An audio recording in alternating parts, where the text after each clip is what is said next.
Hello दोस्तों, एक बहुत ही बेसिक सा एग्जांपल मैं आपके सामने ले आया हूँ। जैसे एसएससी CHSL 2020 में ये पूछा जा चुका है। इसमें आपको इनकम रेशियो दिया गया है पी और क्यू का 5:6 है और इनकी इंडिविजुअल सेविंग दी गई है 200 रुपये। ठीक है।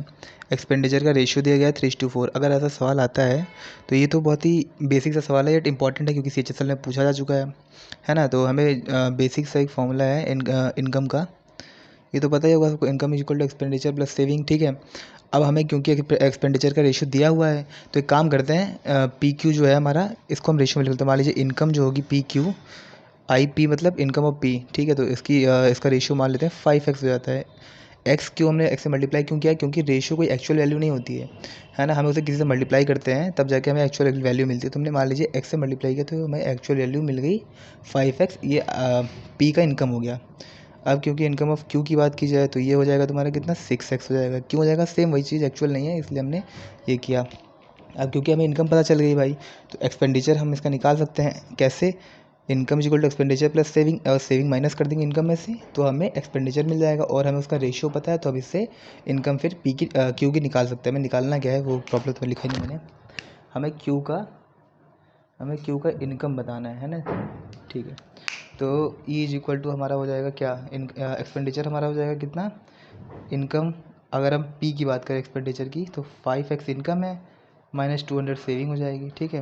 अब ऐसे ही एक्सपेंडिचर ऑफ क्यू की बात करें तो 6x इनकम है -200, क्योंकि इंडिविजुअल सेविंग दोनों की 200 है तो इसे हम चेंज करना नहीं है ना। अब क्योंकि एक्सपेंडिचर मिल गया हमें दोनों का, तो अब ऐसा कर सकते हैं कि इसका रेशियो हम, जैसे ये चीज़ है तो इसको अपॉन में करके हमें रेशियो में दिया हुआ है 3:4, तो 3:4 करके फिर आप कर सकते हैं क्या, क्रॉस मल्टीप्लाई।